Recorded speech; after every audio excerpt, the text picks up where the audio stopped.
Hello kids, how are you? Hope you all are fine. First of all, I want to welcome you on the platform of Dikshant's e-learning classes. As you know that we are discussing chapter acid, base and salt, which is from the chemistry of class 10th. This is my 11th part related to this chapter.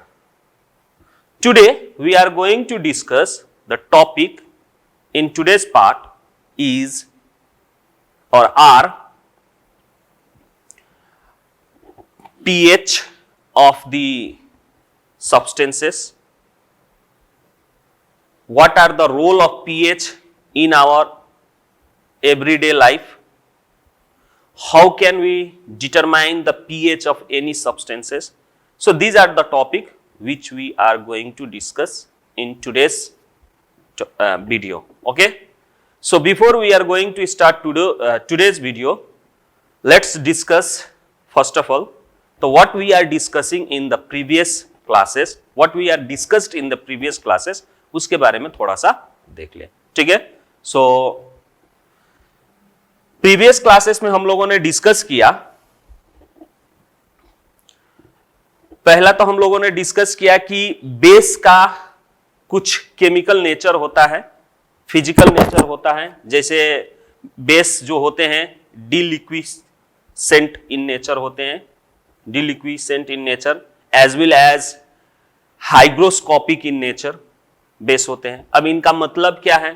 तो डिलिक्विसेंट in nature का मतलब ये होता है कि कोई substances अगर ये नेचर में पाए जाते हैं, यानी ये नेचर उनमें पाया जाता है डिलिक्विसेंट, तो वो सब्सटेंस उस तरह के होते हैं जो अपने इन्वायरमेंट से लार्ज अमाउंट ऑफ मॉइस्चर को क्या कर सके, एब्जॉर्ब कर सके. यानी जो सब्सटेंस अपने इन्वायरमेंट से या सराउंडिंग से large amount of moisture absorb करता है, उस तरह के सब्सटेंस के नेचर को हम लोग क्या कहते हैं, डिलिक्विसेंट. यानी उस तरह के सब्सटेंस के कैरेक्टर को क्या कहते हैं, डिलिक्विसेंट कैरेक्टर. ठीक है, या नेचर कहते हैं. उसी तरह जो सब्सटेंसेस अपने इन्वायरमेंट से, ठीक है, यहां पे लार्ज नहीं स्मॉल क्वांटिटी यानी स्मॉल अमाउंट ऑफ वाटर को क्या करे, एब्जॉर्ब करे, उस तरह के सब्सटेंस को क्या कहते हैं, हाइड्रोस्कोपिक. ठीक है, हाइग्रोस्कोपिक क्या कहते हैं, नेचर के कहते हैं. तो यहां पे हाइग्रोस्कोपिक और आपका डिलिक्विसेंट में यही अंतर है कि डिलिक्विसेंट जो होते हैं जैसे कि क्या होते हैं, लार्ज अमाउंट ऑफ वाटर जो है क्या करते हैं, एब्जॉर्ब करते हैं. हाइग्रोस्कोपिक इन नेचर जो होते हैं वो स्मॉल अमाउंट ऑफ वाटर को क्या करते हैं, एब्जॉर्ब करते हैं फ्रॉम देयर सराउंडिंग. तो एग्जांपल्स में हम लोगों ने देखा कि डिलिक्विसेंट में सोडियम हाइड्रोक्साइड, पोटेशियम हाइड्रोक्साइड आते हैं. उसी तरह हाइग्रोस्कोपिक इन नेचर में लेस अमाउंट ऑफ वाटर जो एब्जॉर्ब करता है जैसे कॉमन सॉल्ट, सोडियम क्लोराइड, ये आते हैं. ठीक है. साथ साथ हम लोगों ने डिस्कस किया था उस पार्ट में, ठीक है, जैसे कि हम लोगों ने उस पार्ट में बेसिकसिटी और acidity, basicity and acidity of the acid चाहे बेस के बारे में हम लोगों ने क्या किया था, डिस्कस किया था. बेसिकसिटी ऑफ एसिड किसे कहते हैं? तो बेसिकसिटी ऑफ एसिड जो है डिपेंड करता है किस पे, तो number of what, H plus ion which released by one molecule of acid. यानी कोई भी एक मॉलिक्यूल ऑफ एसिड कितना नंबर ऑफ क्या करता है, H प्लस आयन रिलीज करता है, that is called basicity of that acid. जैसे एग्जांपल में HCl, इसके मॉलिक्यूलर फॉर्मूला HCl का ये HCl होता है हाइड्रोक्लोरिक एसिड का. ठीक है, मॉलिक्यूलर फॉर्मूला. अब इसमें वन मॉलिक्यूलर फॉर्मूला में अगर इसको हम लोग क्या करते हैं, डिसोसिएट करते हैं, तो ये क्या करता है, H प्लस, एक H प्लस आयन रिलीज करता है, वन H प्लस आयन. तो ये क्या हो जाएगा, HCl का बेसिकसिटी हो जाएगा. HCl यानी इस एसिड का बेसिकसिटी क्या होगा, 1 होगा. ठीक है. उसी तरह अगर H2SO4 होगा, तब यहां पे H2SO4 सल्फ्यूरिक एसिड है, इसको डिसोसिएट करेंगे तो ये फॉर्मूला में मॉलिक्यूलर, एक मॉलिक्यूलर फॉर्मूला में क्या है, हाइड्रोजन 2 ठो है, तो ये क्या करेगा, 2 H प्लस आयन रिलीज करेगा. तो इसका बेसिकसिटी H2SO4 का क्या हो जाएगा, 2 हो जाएगा. ठीक है. उसी तरह हम लोग एसिडिटी के बारे में डिस्कस किए, तो एसिडिटी जस्ट उल्टा बेसिकसिटी. ठीक है.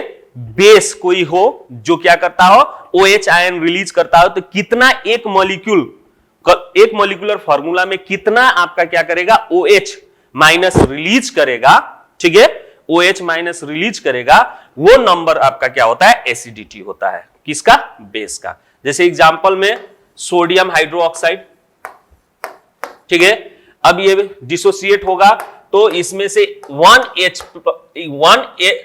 1OH माइनस क्या होगा, रिलीज होगा, 1 OH माइनस रिलीज होगा, इसीलिए ये क्या होगा, एसिडिटी ऑफ सोडियम हाइड्रोक्साइड, यानी सोडियम हाइड्रोक्साइड का एसिडिटी कितना होगा, 1 होगा। क्यों, क्योंकि वो 1OH माइनस क्या करता है, रिलीज करता है। उसी तरह आपका कैल्शियम हाइड्रोक्साइड CaOH2, ठीक है, अब ये कितना रिलीज करेगा, कैल्शियम हाइड्रोक्साइड OH, तो कितना रिलीज करेगा आपका, 2 ठो, क्योंकि इसमें OH कितना है, 2 है, ठीक है, तो 2 OH आयंस क्या करेगा, रिलीज करेगा, तो इसका एसिडिटी कितना हो जाएगा आपका, 2।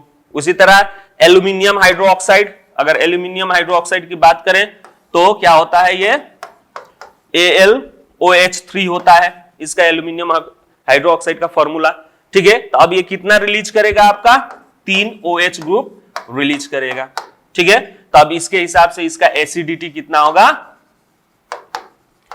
किसका एसिडिटी, किसका, तो एल्यूमिनियम हाइड्रोक्साइड का, तो कितना होगा, 3 होगा। क्यों, क्योंकि इसने क्या किया, 3 OH ग्रुप को क्या कर रहा है, एक मॉलिक्यूलर फॉर्मूला से रिलीज कर रहा है, ठीक है। तो एसिडिटी और बेसिसिटी क्या है, तो वो नंबर्स ऑफ H+ आयंस चाहे OH माइनस आयंस है, जो कि डिसोसिएशन के समय में क्या होता है, रिलीज होता है from the acid and base, उसी नंबर को हम लोग क्या कहते हैं, बेसिसिटी ऑफ द एसिड, ठीक है, and acidity of the base, ठीक है। तो यही सब डिस्कस हम लोगों ने पिछले प्रीवियस वीडियो में क्या किए थे, डिस्कस किए थे, ठीक है। तो चलिए आज का वीडियो हम लोग शुरू करें, ठीक है। तो आज जो हम लोगों को डिस्कस करना है, एक्चुअल में हम लोगों को जो डिस्कस करना है वो क्या है, पीएच स्केल, ठीक है, पीएच स्केल हम लोगों को क्या करना है, डिस्कस करना है। तो सबको मालूम है, वैसे आप लोग लोअर क्लास में 7 ओवन में पढ़े ही होंगे, this is the pH scale, जो कि 0 से शुरू होता है और 14 तक होता है, ठीक है, 0 से शुरू होता है और कहां तक रहता है, 14 तक रहता है। वैसे ये आपका क्या है, पीएच स्केल है, ठीक है।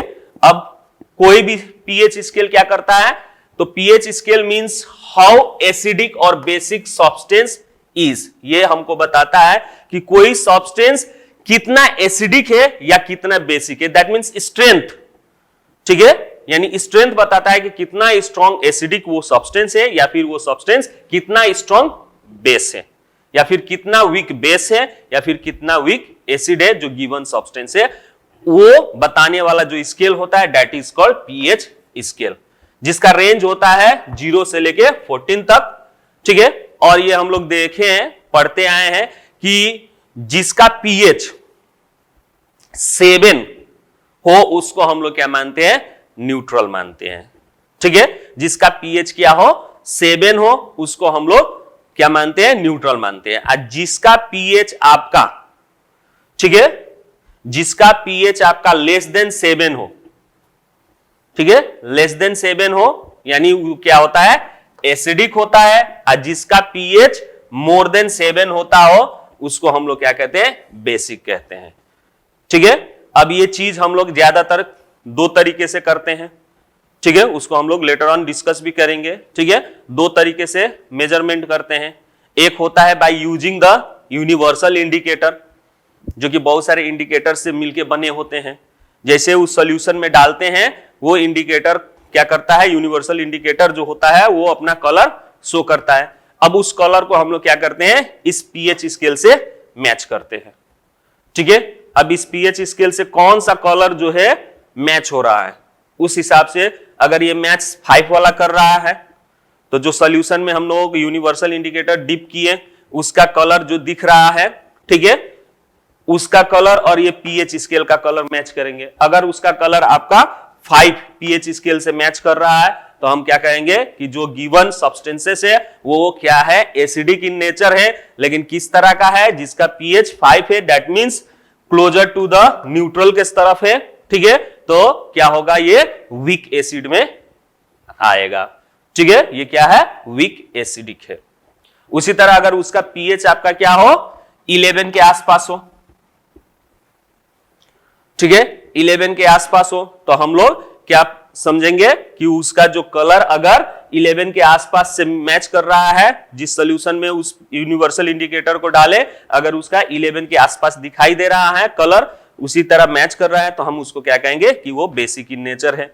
ठीक है, तो इस तरह से हम लोग पीएच स्केल को क्या करते हैं, यूज करते हैं। ठीक है, दूसरा तरीका एक है आपका पीएच मीटर भी पाया जाता है।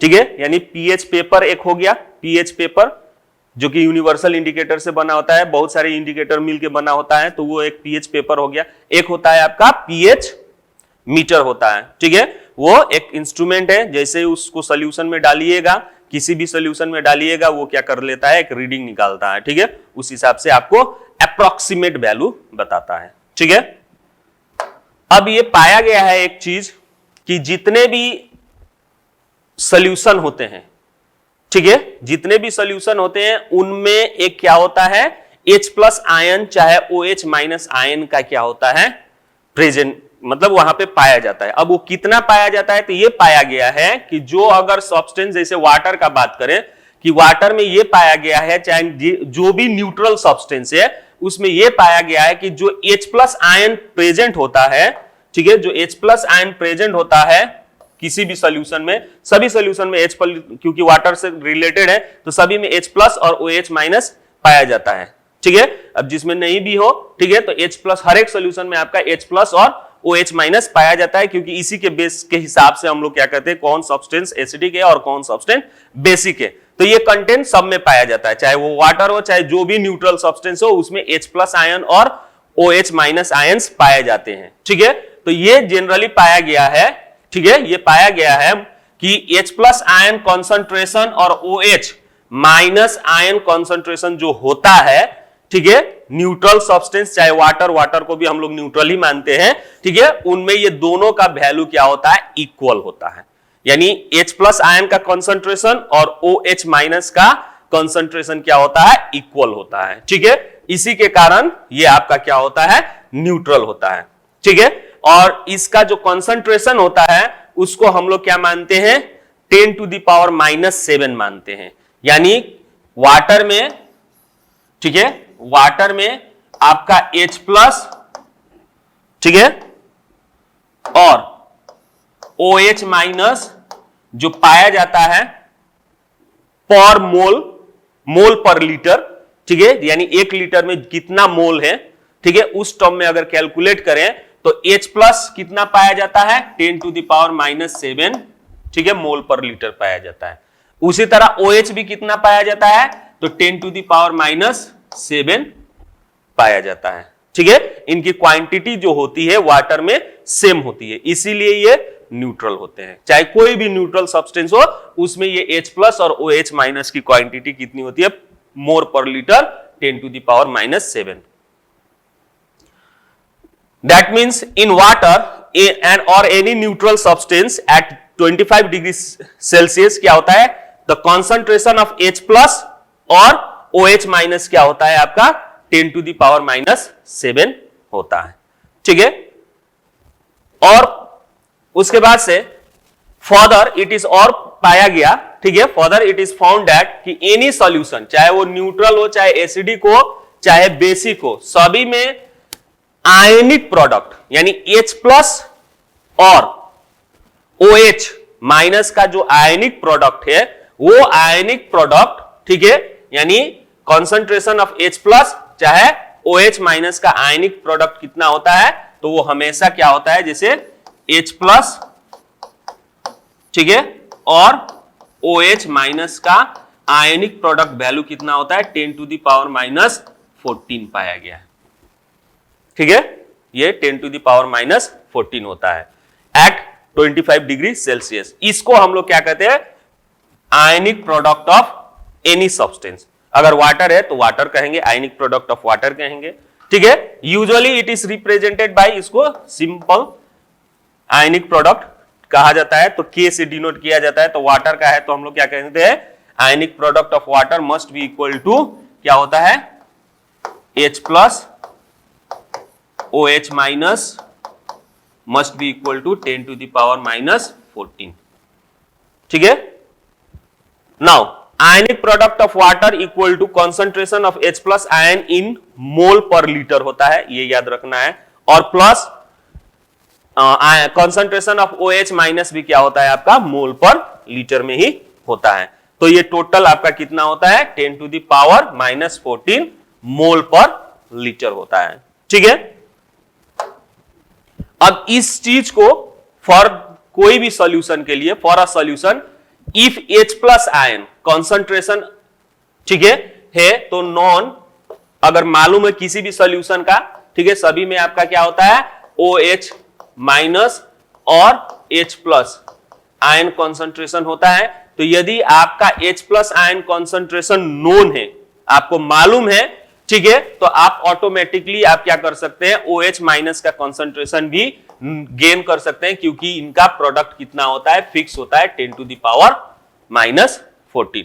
अगर ये मालूम है तो आप ये निकाल सकते हैं, ठीक है, क्योंकि इनका प्रोडक्ट क्या होता है, हमेशा फिक्स होता है 10 to the power minus 14। ठीक है। सो वी एक्सप्रेस, इस हिसाब से हम इसको एक्सप्रेस कर सकते हैं कि जो सॉल्यूशन है वो सॉल्यूशन एसिडिक है या बेसिक है या न्यूट्रल है। ठीक है। इसी को फर्दर बाद में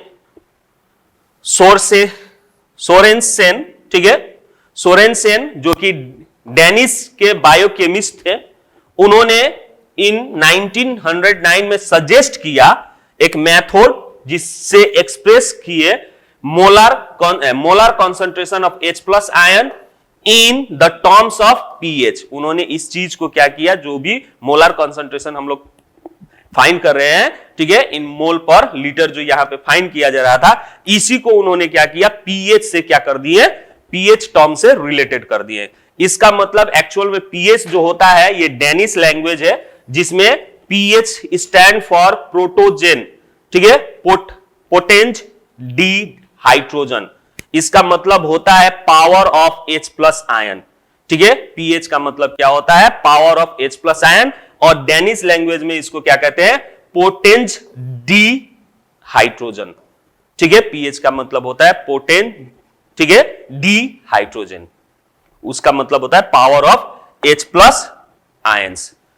अब इसी को उन्होंने क्या किया, डिफाइन किया कि pH जो है of a solution is the magnitude of the negative charge. pH of the solution means क्या होता है, magnitude of the negative charge. pH must be equal to negative charge, यहां पे जो 10 to the power माइनस जो charge है, ठीक है, यानी negative power to which 10 must be raise to express the hydrogen ions, जो कि ये क्या करता है, हाइड्रोजन आयंस कितना है वो पावर बताता है।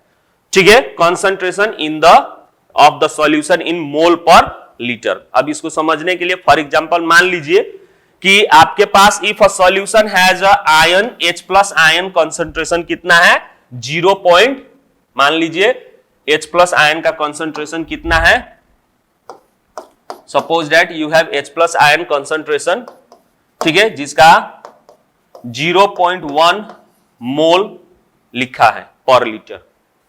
ठीक है, तो अब इसको आप क्या कीजिएगा, 0.1 को आप क्या लिखिएगा, 1/10 लिख सकते हैं। तो 1/10 का मतलब क्या हो गया, 10 to the power -1। ठीक है, तो यहां पे ये जो -1 आ रहा है 10 to the power, अब इसी को 10 to the power को ही, नेगेटिव पावर को ही pH से जोड़ दिया गया है। अब इस सॉल्यूशन का pH क्या हो जाएगा, इक्वल टू 1। ठीक है, उसी तरह अगर आपका क्या है 10 to the power 0 है, ठीक है, तो इसका मतलब होता है आपका 0 मींस pH इसका, ठीक है, 0, पावर क्या है आपका 1, तो pH रेंज आपका कहां से शुरू हुआ है, 0 से लेकर 14 तक शुरू है। ठीक है, तो जिसका 0 है वो मोर एसिडिक। ठीक है, उसके बाद से -1 आया तो pH 1 हो गया। ठीक है, अगर आपका 10 to the power -5 है तो इसका pH क्या हो गया, 5 हो गया। ठीक है, तो इस तरह से उन्होंने क्या कर दिया था, कंपेयर कर दिया था ठीक है, 10 टू द पावर को, यानी concentration of the hydrogen ions को उन्होंने इस तरह से कंपेयर करके बता दिया था। ठीक है, तो 10 to the power -1 mole per litre means pH 1 हो गया। उसी तरह similarly solution has a H+ ion concentration क्या है, 10 टू द पावर -3 है, तो इसका मोलारिटी क्या हो जाएगा, यानी pH इसका दे दिया आपका 10 टू द पावर 3 बोला, तो ये 10 टू द पावर -3 बोला, तो इसका pH कितना हो जाएगा, 3 हो जाएगा। अगर मोलारिटी की बात करें कितना मोल पर लीटर है, तो ये हो जाएगा आपका 10 टू द पावर 3 है, दैट मींस ये 10 टू द पावर -3 हुआ, इसका मतलब 1/1000 हुआ, उसका मतलब हुआ 0.001। ठीक है, इतना ये मोरालिटी का हुआ। ठीक है, तो इस तरह से इसको क्या किया गया था, नापा गया था, pH स्केल में कंपेयर किया गया था। नाउ अब कोई भी चीज को मेजरमेंट करना हो उसका स्ट्रेंथ को, तो हम लोग दो चीज यूज करते हैं, यानी वो एसिडिक है कि बेस है। दो तरीका जो कि पहले भी वीडियो के शुरू में भी हमने बोला, एक by using universal indicator, universal indicator use करके, जिसमें आप क्या कर सकते हैं, यूनिवर्सल इंडिकेटर के रूप में आजकल आप लोगों को क्या मिलता है, pH पेपर मिलता है। ठीक है, क्या मिलता है, एक pH पेपर। वो pH पेपर जो होता है, क्या किया गया होता है, यूनिवर्सल इंडिकेटर में भिगोया गया होता है। ठीक है, इंडिकेटर यूनिवर्सल इंडिकेटर से उसको बनाया गया होता है। ठीक है, बहुत सारे इंडिकेटर मिलके जो बनता है उसको हम लोग क्या कहते हैं, यूनिवर्सल इंडिकेटर। उसी में उसको डिप्टेड किया गया होता है। अब जैसे ही उसको आप क्या कीजिएगा, किसी सॉल्यूशन, गिवन सॉल्यूशन में डालिएगा, वो क्या करेगा, पेपर स्ट्रिप एक तरह का कलर शो करना शुरू करेगा। ठीक है, अब उसके स्ट्रेंथ के हिसाब से उसका कलर शो होगा। उस पेपर को आप क्या कीजिए, pH स्केल वाले, यानी pH स्केल वाले पेपर से मर्ज कीजिए। अब उसका कलर मैनेज कीजिए, कौन सा कलर की तरह दिख रहा है। ठीक है, यानी जो pH पेपर पे जो कलर आया है, ठीक है, वो कलर pH स्केल से मैच कीजिए। अब pH स्केल से मैच कीजिएगा, अगर उसका 7 की तरह दिख रहा है तो समझिए कि वो सब्सटेंस जो है आपका न्यूट्रल है। अगर वो आपका 2 की तरह दिख रहा है यहां पे, तो समझिए कि स्ट्रॉन्ग एसिड है। ठीक है, अगर वो आपका 13 की तरह दिख रहा है तो समझिए कि वो क्या है, स्ट्रॉन्ग बेस है। अगर उसका कलर आपका 9 की तरह दिख रहा है तो समझिए कि वो बेस है, लेकिन वीक बेस है। ठीक है, इस तरह से आप क्या कर सकते हैं, pH पेपर यूज करके कर सकते हैं। ठीक है, यानी by using a universal indicator. अब यूनिवर्सल इंडिकेटर क्या है, तो वो एक तरह का mixture of number of indicators हैं जो शो करते हैं different colours at a different pH values, यानी H+ कंसंट्रेशन के हिसाब से वो क्या करता है, अपना मतलब कलर शो करता है। ठीक है, उसी तरह एक by using pH meter use करके भी आप क्या कर सकते हैं, किसी भी सॉल्यूशन का क्या कर सकते हैं, pH नाप सकते हैं। जैसे यहां फिगर में आप देख पा रहे होंगे, ये एक तरह का क्या है, बहुत सारे मार्केट में निकल चुके हैं। ठीक है, pH नापने वाला मीटर। ठीक है, तो ये एक सिंपल सा है, आप यहाँ पे मीटर देख पा रहे हैं और यहाँ पे ये सॉल्यूशन है। उस सॉल्यूशन में यहाँ से एक क्या किया गया है, देखिए थर्मोमीटर टाइप का चीजें इसको डाला गया है। ठीक है, अब जैसे ही कुछ देर इसको ऑन करके रखिएगा, अब यहाँ पे जो भी H+ आयन कंसंट्रेशन होगा उसके हिसाब से ये क्या करेगा, रीडिंग बताना शुरू करेगा। लेकिन इसमें एक ड्रॉबैक्स यही है कि इसका रीडिंग जो है एक्यूरेट नहीं होता है। ठीक है, ये आपका अप्रोक्सीमेट देता है। ठीक है, ये आपका क्या करता है, अप्रोक्सीमेट वैल्यू देता है। तो इस तरह से आप क्या कर सकते हैं, कोई भी सब्सटेंस को क्या कर सकते हैं, नाप सकते हैं कि वो एसिडिक है, बेसिक है या न्यूट्रल है। ठीक है, तो pH हमारा क्या है, तो आई थिंक आप लोगों को समझ में आया होगा कि pH स्केल जो है, चाहे pH ऑफ द सॉल्यूशन जो है, ये हमको यही बताता है, इससे हम लोग यही जान पाते हैं कि जो गिवन सॉल्यूशन है वो गिवन सॉल्यूशन आपका एसिडिक है या बेसिक है या न्यूट्रल है। ठीक है, इसको बताने वाला जो स्केल है उसको हम लोग pH स्केल कहते हैं। ठीक है, अब pH स्केल से हम लोग क्या कर सकते हैं, ये भी पता कर सकते हैं कि जो गिवन एसिड बेस सॉल्यूशन चाहे न्यूट्रल है, वो सॉल्यूशन आपका कितना स्ट्रॉन्ग है। ठीक है, उसको भी हम क्या कर सकते हैं, डिटेक्ट कर सकते हैं। एक्चुअल में पीएच का मतलब होता है आपका कंसंट्रेशन ऑफ हाइड्रोजन आयन, उस सॉल्यूशन में हाइड्रोजन आयंस कितने हैं। ठीक है, तो नाउ लेट्स अब दूसरे टॉपिक पे हम लोग बढ़े। दूसरा टॉपिक हम लोगों का है role of pH in everyday life, यानी हमारे एवरीडे लाइफ में पीएच का क्या रोल है। तो देखा जाए तो पीएच का जो रोल है हमारे एवरीडे लाइफ में बहुत ही इंपॉर्टेंट रोल है, चाहे वो सिर्फ हम लोगों में नहीं, एनिमल्स और प्लांट दोनों के लिए क्या है, वेरी इंपॉर्टेंट है। क्योंकि एक हम लोगों के बॉडी में एक सिस्टम है, ठीक है, वो पर्टिकुलर सिस्टम हमारे बॉडी का पर्टिकुलर पीएच वैल्यू पे ही क्या करता है, वर्क करता है, जिसके कारण हम लोग सरवाइव कर पाते हैं।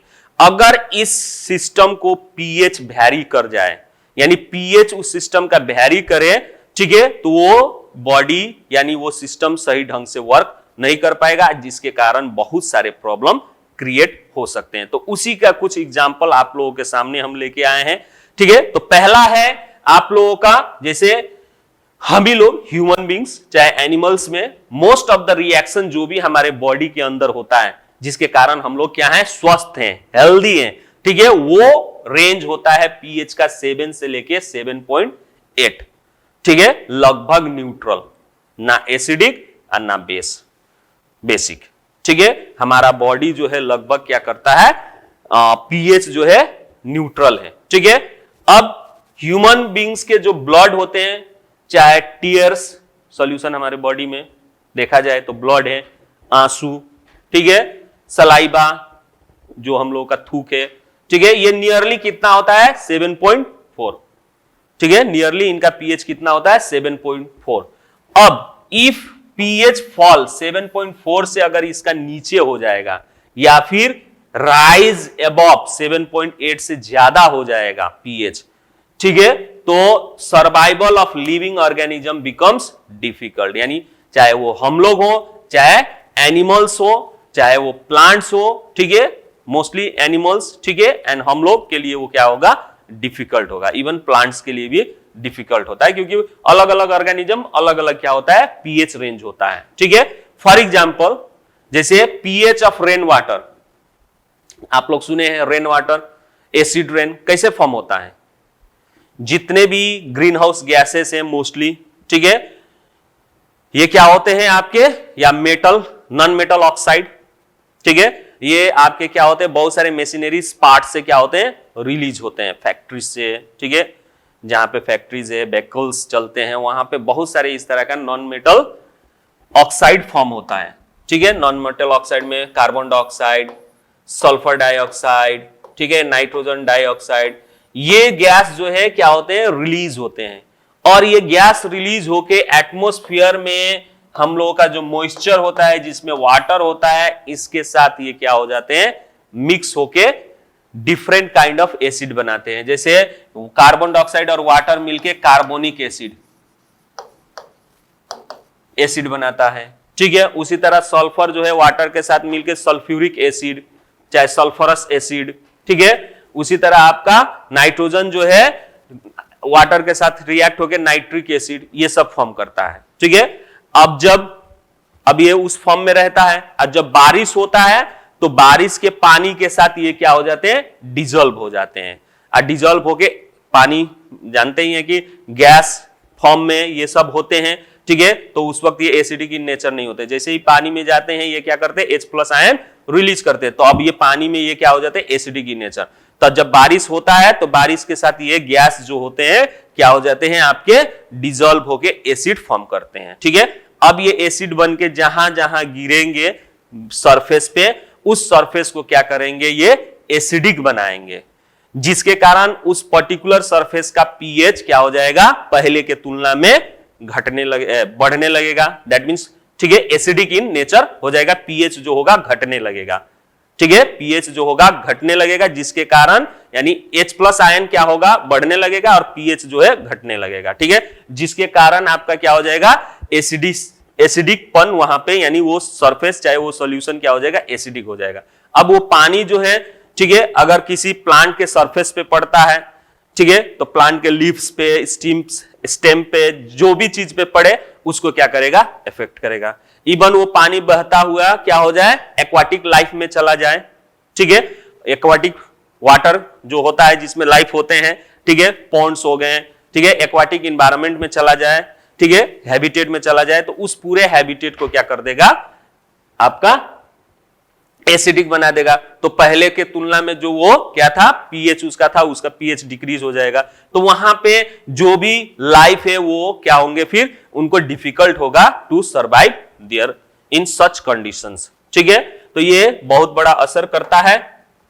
तो इसलिए यहां पे आपका बताया गया है कि when pH of rain water falls कहां तक हो जाएगा, 6 to 5 तक हो जाएगा, ठीक है, जिसके कारण वो एसिडिक इन नेचर हो जाता है और उसी को हम लोग क्या कहते हैं, एसिड रेन कहते हैं।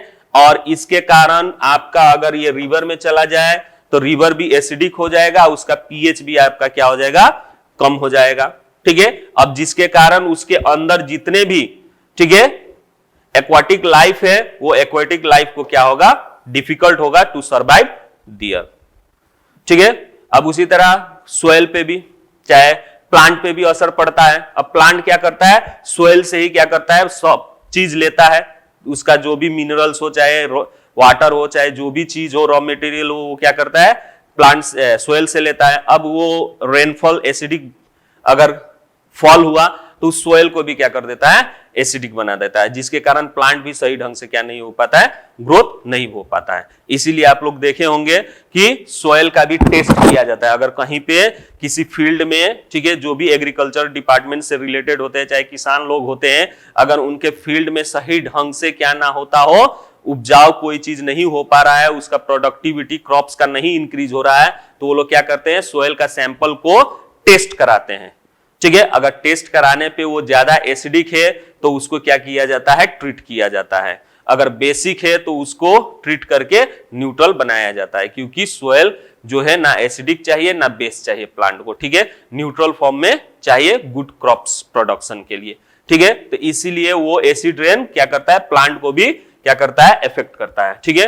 अब आप भी किसी भी सोयल का पीएच क्या कर सकते हैं, फाइंड कर सकते हैं। उसके लिए आपको करना क्या होगा कि सैंपल किसी फील्ड से लीजिए, सैंपल के तौर पे सोयल को उठाइए, उसको क्या कीजिए, पानी में डालिए, पानी में डाल के उसका क्या कर दीजिए, सॉल्यूशन बनाइए। सॉल्यूशन बनाने के बाद उसको फिल्टर पेपर से क्या कर दीजिए, फिल्ट्रेट कर दीजिए, ठीक है, फिल्टर पेपर से उसको फिल्ट्रेट कर दीजिए सॉल्यूशन को। और उसके बाद से जो फिल्ट्रेट निकला है, ठीक है, उसमें उस सैंपल को लेके आप वहां पे इंडिकेटर यूज कर सकते हैं, ठीक है। उसमें इंडिकेटर चाहिए डालिए, चाहिए पीएच पेपर जो था, ठीक है, या यूनिवर्सल इंडिकेटर जो था, उसको डिप कीजिए, उसका कलर जो आएगा उस कलर को पीएच स्केल से मैनेज क्या कीजिए, मर्ज कीजिए या कंपेयर कीजिए। कंपेयर करने के बाद जो कलर आ रहा है उस हिसाब से आप क्या कर सकते हैं, ये जान सकते हैं कि जो गिवन सैंपल यानी सोयल आपने यूज की, आपने लाया है, वो सोयल क्या है, एसिडिक है या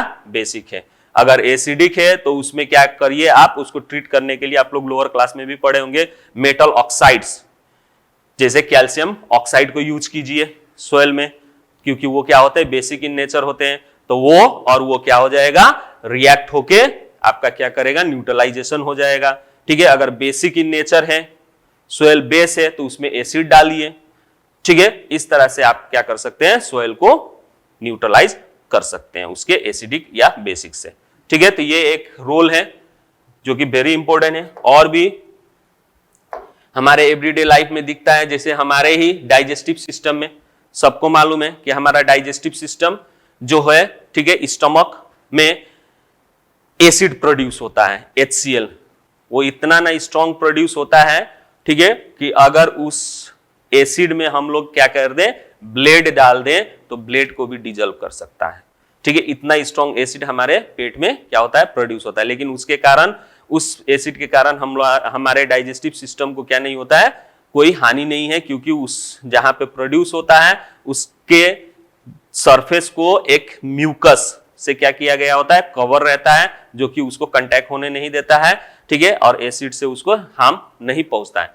लेकिन ये क्या होता है कि ज्यादा हम लोग क्या कर लेते हैं, वैसे तो वहां पे वो एसिड जो प्रोड्यूस हो रहा है उसका बहुत इंपॉर्टेंट काम है, ठीक है। एक तो हम लोग जो खाना खा रहे हैं उस खाने से अगर कोई इन्फेक्शन चला है, वायरस चला जा रहा है, चाहे बैक्टीरिया चला जा रहा है, ठीक है, ज्यादातर बैक्टीरिया चला जा रहा है फूड के साथ, तो वो उसको क्या करता है, मारने का काम करता है, यानी फॉरेनर पार्टिकल्स को क्या करता है, वो किल करने का काम करता है। और बहुत सारे जो डाइजेशन होता है, कुछ डाइजेशन आपका एंजाइम्स के थ्रू होता है, जो कि क्लास 10 में आप बायोलॉजी में पढ़ेंगे, ठीक है, कि कुछ क्या होता है, एंजाइम्स के कारण डाइजेशन होता है, वो एंजाइम्स एक्टिवेट होता है एसिडिक मीडियम में ही, इसीलिए वहां पे वो स्टमक में एसिड जो होता है रिलीज होता है, ठीक है।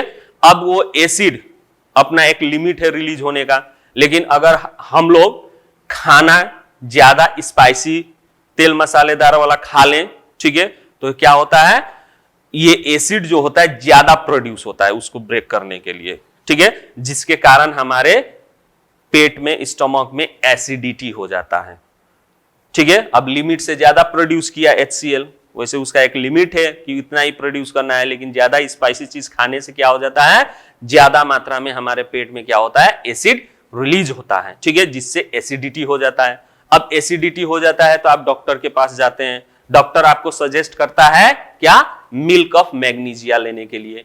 तो जैसे आपको मालूम है कि मिल्क ऑफ मैग्नीशिया जो है क्या है, मैग्नीशियम हाइड्रोक्साइड है।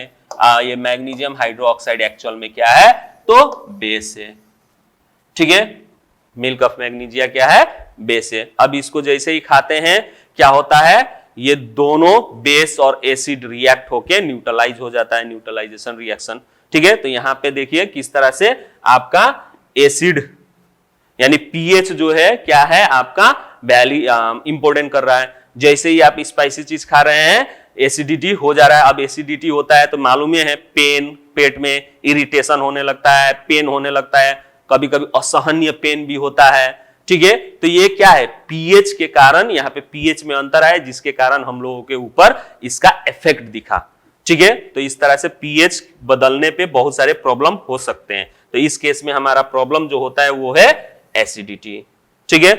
नेक्स्ट, दूसरा हमारे शरीर में जो दिखता है, जैसे आप लोग देखे होंगे बच्चों का, ज्यादातर बच्चों का, इवन बड़े का भी अगर इस तरह का बिहेवियर होगा तो बच्चों की तरह, ठीक है, तो दांत क्या हो जाते हैं, डीके होने लगते हैं।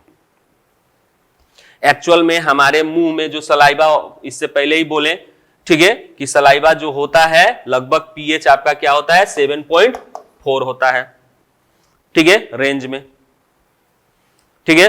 अब जैसे ही हम लोग खाना खाते हैं, ठीक है, खाना खा के अगर आप ब्रश नहीं करते हैं तो जो सुगरी सब्सटेंसेस है, मीठापन है, वो दांतों में लग के क्या हो जाते हैं, फंस जाते हैं, दांतों के बीच में फंस जाते हैं। अगर आप ब्रश नहीं कीजिएगा तो वो निकल नहीं पाएगा, ठीक है, फ्लश आउट नहीं हो पाएगा। अब वो नहीं हो पाता है तो वो धीरे धीरे क्या होने लगते हैं, डिकम्पोज होने लगते हैं, और डिकम्पोज होके वहां पे बैक्टीरिया प्रोड्यूस हो जाता है, ठीक है। अब वो बैक्टीरिया क्या करता है, एसिड क्या करता है, वहां पे प्रोड्यूस करता है। अब उस एसिड से क्या होने लगते हैं, जो आपका दांत का इनामेल है, ठीक है, जो दांत का इनामेल है, व्हाइट पोर्शन जिसको हम लोग कहते हैं इनामेल, वो कैल्शियम फॉस्फेट से बना होता है, ठीक है। अब वो कैल्शियम फॉस्फेट एक तरह का क्या है, आपका सॉल्ट है, ठीक है। अब वो आपका क्या होने लगता है, उसके साथ रिएक्ट होके वो ब्रेक होने लगता है, ठीक है, कैल्शियम फॉस्फेट ब्रेक होने लगता है, जिसके कारण वहां पे वो दांत क्या हो जाता है, सड़ने लगता है, जिसको हम लोग टूथ डिके कहते हैं। क्या कहते हैं, टूथ डिके कहते हैं। तब यहां पे देखिए, ये अगर बच्चे करें तब भी होगा, हम लोग भी करें, बड़े लोग भी करें तो ये होगा, ठीक है। तो अब इस कंडीशन में हम लोगों को करना क्या है, एक्चुअल में इसमें हम लोगों ने ब्रश ना करने से क्या हुआ, आपका एसिडिक मीडियम वहां पे क्रिएट हुआ ड्यू टू द बैक्टीरिया, ठीक है। अब उस बैक्टीरिया के कारण पीएच क्या होने लगा, नॉर्मल पीएच से वो पीएच डिक्रीज हो गया, जिसके कारण टूथ डिके टेक प्लेस हुआ, ठीक है। तो ये पीएच में अंतर आ गया। अब इससे बचना है तो हम लोगों को क्या करना होगा, टूथ ब्रश से, यानी हमारा एक्चुअल में टूथ ब्रश ही मेन फैक्टर नहीं, यहाँ पे जो पेस्ट है वो मेन फैक्टर है, यानी टूथ पेस्ट से हम लोगों को क्या करना होगा, ब्रश करना होगा। इसलिए क्योंकि टूथ पेस्ट जो है बेसिक इन नेचर होता है, ठीक है। तो आप उसको क्या कीजिएगा, मुंह में ब्रश के साथ अगर मुंह को धोइएगा तो उसमें ब्रश के कारण क्या हो जाता है, आपका जितने भी पार्टिकल्स, फूड पार्टिकल्स दांतों के बीच में फंसे हैं वो निकल जाता है। आज जो पेस्ट है, आपने पेस्ट के कारण क्या होगा, बेसिक इन नेचर रहता है, तो उतने दूर जितना भी एसिडिक पन वहां पे क्या हुआ है, प्रोड्यूस हुआ है, वो क्या हो जाता है, न्यूट्रलाइज हो जाता है। जो बैक्टीरिया के कारण एसिड या फूड पार्टिकल्स कुछ देर के लिए रह गया तो उसके कारण जो बेसिसिटी प्रोड्यूस हुआ है, ठीक है, वो क्या हो जाता है, न्यूट्रलाइज हो जाता है। ठीक है, इसीलिए डॉक्टर्स जो डेंटिस्ट होते हैं वो लोग सजेस्ट करते हैं, ठीक है, कि खाना खाने के तुरंत बाद आप क्या कर लीजिए, ब्रश कर लीजिए, जिससे ये होता है कि जो फूड पार्टिकल्स है वो फ्लश आउट हो जाए। बस रीजन यही है जिसके कारण आपका बैक्टीरिया क्या ना हो, वहां पे ओरिजिन ना हो और उससे कोई एसिड प्रोड्यूस ना हो। ठीक है, तो इसीलिए टूथब्रश, ठीक है, मुंह को जो है, दांतों को जो है, ठीक है, दांतों को जो है ब्रश जो है कम से कम 3 बार, या हम तो कहेंगे जब खाना खा लिए तुरंत ब्रश कर लीजिए।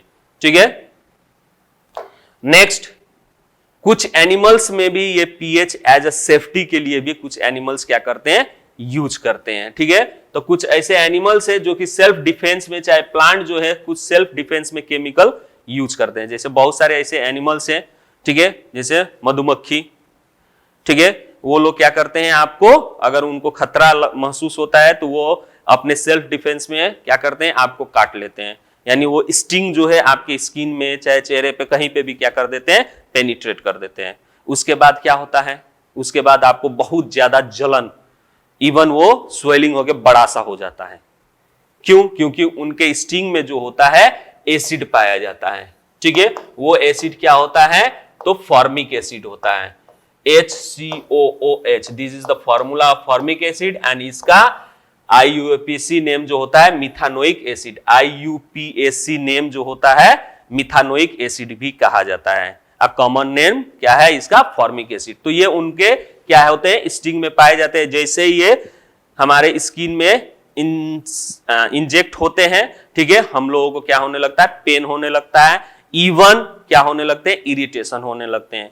तो अब इससे बचने का उपाय यही है, ठीक है, कि कैसे हम इस एसिड को क्या कर ले, न्यूट्रलाइज कर ले। तो जहां पे काटा है वहां पे क्या करना है, बेस को अप्लाई करना है।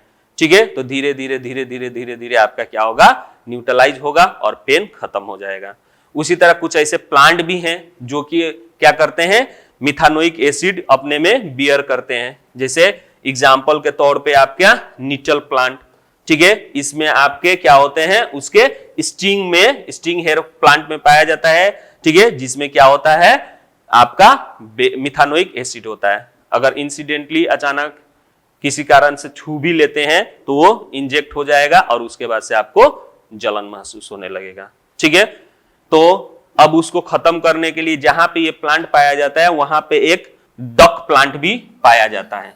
ये एक्चुअल में क्या होते हैं, उसमें बेस होते हैं। ठीक है, तो जब निटल प्लांट के स्टिंग अगर इंजेक्ट हो जाए तो उस प्लांट के पत्ते को तोड़ के आप क्या कर सकते हैं, रगड़ लेंगे तो वो बेसिक इन नेचर होता है, उसके असर को क्या कर देता है, खत्म कर देता है। तो दीज आर द व्हाट, आपके क्या हो गए,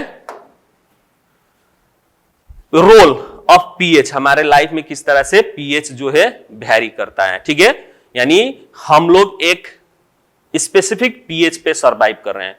अगर इस पीएच में अगर क्या होता है, थोड़ा सा भी चेंजेस आता है, वेरिएशन होता है, तो हमारा लाइफ जो है क्या हो सकता है, सरवाइव जो होता है वो डिफिकल्ट हो सकता है। सरवाइव करना क्या हो सकता है, डिफिकल्ट हो सकता है। तो इसीलिए हम लोगों को कोशिश हमेशा ये करना है कि हम लोगों का पीएच जो है मेंटेन रहे। उसके लिए हम लोगों को हेल्दी खाना, स्वस्थ खाना हमेशा खाते रहना है। ठीक है, इस तरह के एनिमल से क्या रहना है, दूर रहना है। ठीक है, सो आज के वीडियो में बस इतना ही। To be continue in next video. तब तक के लिए बाय बाय।